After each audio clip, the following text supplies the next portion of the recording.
This country needs minds to look at issues, not at politics. My request to the Finance Minister through you, sir, is the following. You cannot monitor education from Delhi. You cannot monitor healthcare from Delhi. Correct. It's not possible. What is happening in Arunachal will not happen in Uttarakhand. What's happening in Uttarakhand will not happen in Maharashtra. You need a model for each state government as to how they want to take their children forward. For God's sake, give that money to the state government. Let them do what they like to do with education.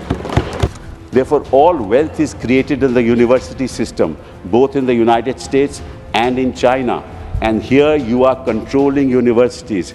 Please allow the education system to be free. Do not interfere in the education system of our country. Do not interfere. And once you give enough resources to the university system, they will produce wealth in themselves. And that's how employment would be generated. You want to control the politics of this country. You want to control the economy of this country. It can't happen from New Delhi. Give us freedom. Give the states freedom. Give our citizens freedom. Give our women freedom. Give our youth freedom. It's only then that India will rise and we will become a Viksit Bharat. Shri Kapil Sibal. Thank you, Mr. Chairman. I am sure, sir, you will for giving me this rise to the occasion of your stature. Thank you, sir. Thank you very much for giving me this opportunity to participate in this discussion on the 2024-25 budget. Sir, I personally believe that the economy is in deep crisis. And I will demonstrate in the short time that I have that it is so. And I thought that when the first budget for the next term of this government was to be presented, it would give us a picture as where we are and where we should be. Forgetting about allocations made to departments and sectors of the economy, what's important is what is the vision of this government to get us out of this economic morass. That's really should have been the focus in this budget, but I find that absent. Now, before I say anything, let me tell you why the economy is in crisis. We are a population of 140 crores, sir, and I have an ILO report. It's called the India Employment Paper 2024, which says that 83% of India's youth is unemployed. This is not my data. 83% of India's youth is unemployed. And in 2000, the employment was 35.2%. Unemployment was 35.2%. It increased in 2022 to 65.7%, and in 2024 to 83%. This is the state of unemployment in our country. Now, how will you deal with that? Now, unemployment is not something that happens suddenly. It happens over a period of time. And it happens why? Because the economy is stagnant. And unemployment is related ultimately to several factors. It is related to education. It is in turn related to skill development, which in turn is related to industrial production, which in turn is related to GDP growth. Unless you deal with all these sections, you'll not be able to increase our unemployment rate. So this is where we are. And most of the unemployed people are in the unorganized sector. Only 10% are people who are organized in the organized sector. So the CMI data says that 79% of our population belongs to the working age group of 111 crore people out of 140 crore, of which 83% are unemployed. Now you can imagine the crisis that this country is facing. We can talk of allocations, but I would have thought that the finance minister should give us a roadmap as to how to deal with this crisis. Unfortunately, they've not been able to provide this roadmap because they will have to generate an employment of 7 to 8 million people on a yearly basis for the next 30 years. How will they do that? Where is the roadmap for that? Now, every budget ultimately is a political statement, whether we presented it this side or you presented it that side. It is a political statement. And the fact of the matter is that you are strapped. The fact of the matter is that you know that unless you get 2 people on board, your government will not survive. So your allocations, therefore, have to be tailor-made to the demands of those 2 people. Nothing wrong with that. I mean, I'm not criticizing you for that because that's the only way you will survive. Nothing wrong with that. Now, sir, in the India Skill Report, which is prepared by India, it says 7 to 8 million job seekers every year and 12 million jobs needed every year. No roadmap. No roadmap for that. Now, so this is one aspect. I've given you the figures. Now I come to the second aspect. The second aspect is that the world is moving in one direction and we are moving in another direction. Why do I say so? So as you know, the rest of the world, there is a declining population. Young people are few, the aged people far outnumber them. In order to ensure that their economy continues to grow, they have to go for artificial intelligence. Artificial intelligence means that you produce the same thing not through manpower, but through machines. Now, that artificial intelligence is good for the European system or the United States of America or the developed world. But in India, if you have 83% of our people unemployed, you can't use artificial intelligence. Right? Now, if you can't use artificial intelligence, industry per se has to use it because it otherwise won't be able to compete with the rest of the world. So that sector of the economy, which is the IT sector, which has to use artificial intelligence, will start losing jobs. And your economic survey says that 0.3 to 0.4 job loss will take place in the IT sector. So the sector which gives you the maximum employment, because they have to compete with the rest of the world, is going to start losing jobs. And in fact, there's been no recruitment in this year in the IT sector.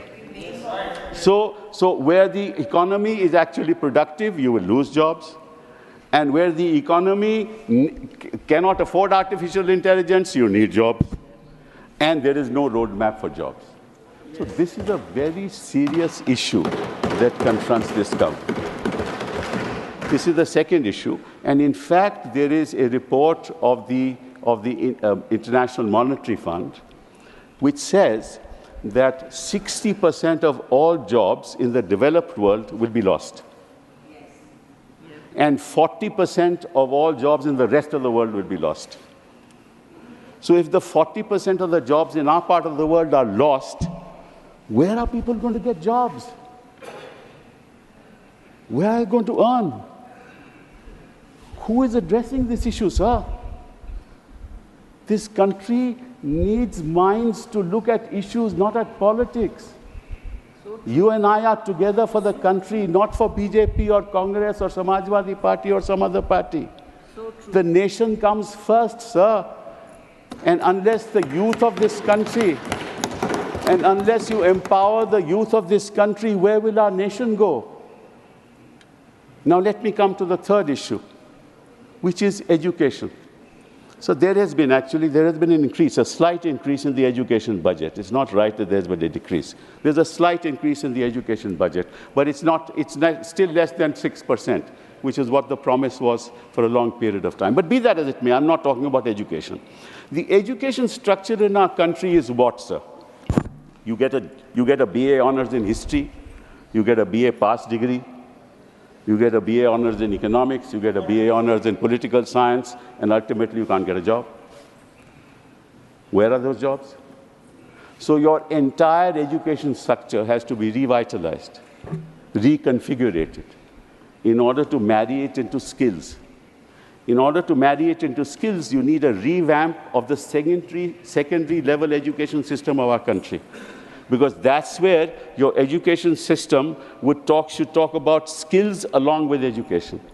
So that thereafter they get into the ITI system, that is the Institutes of Technology, and that in turn collaborates with industry.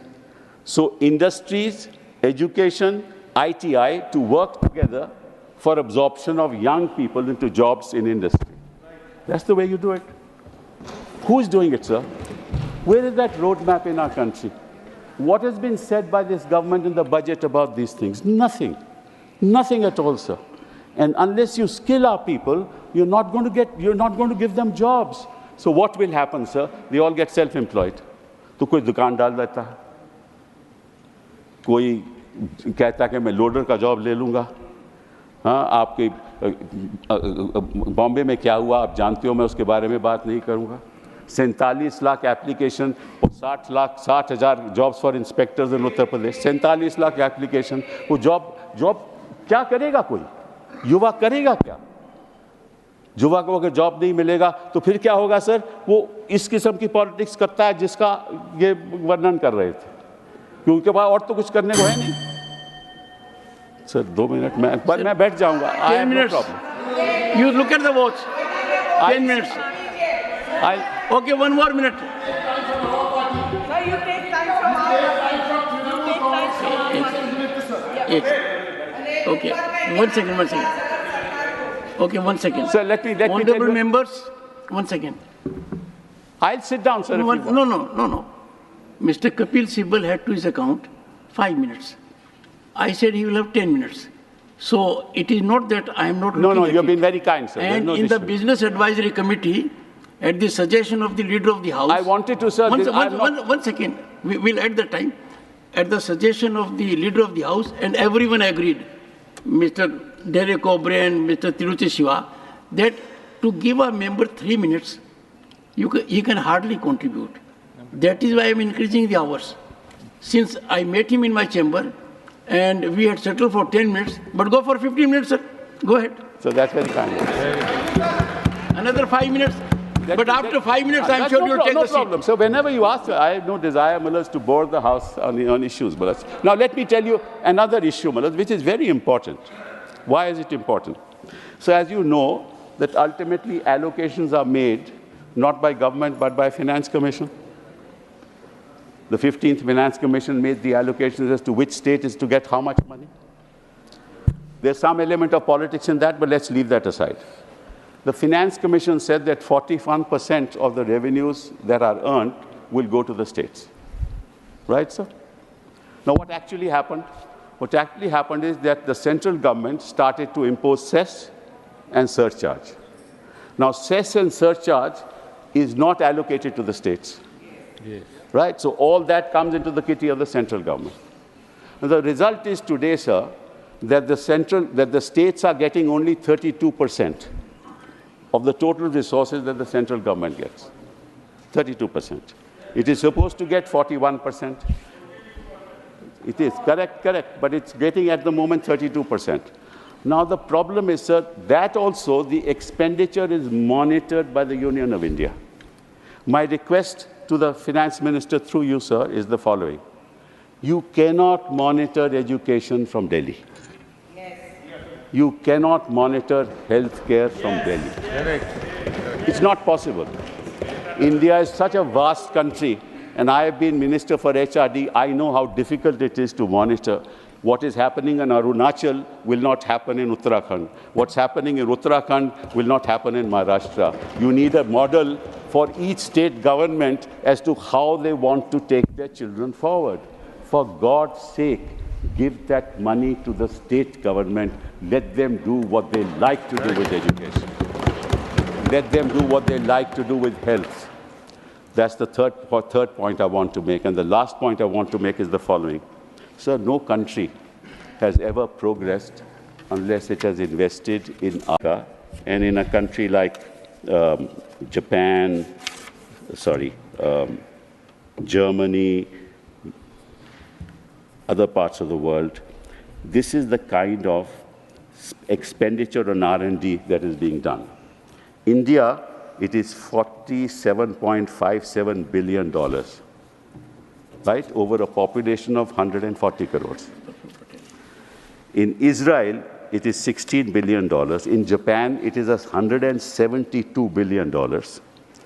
In US, it's $606 billion. In Germany, it's $131 billion. In China, it is $514 billion. Why is that, sir? The reason is all wealth is not created by industry. It is created in the university system. Through what? Through ideas. These ideas are translated into prototypes, and then angel investors come, invest in those prototypes.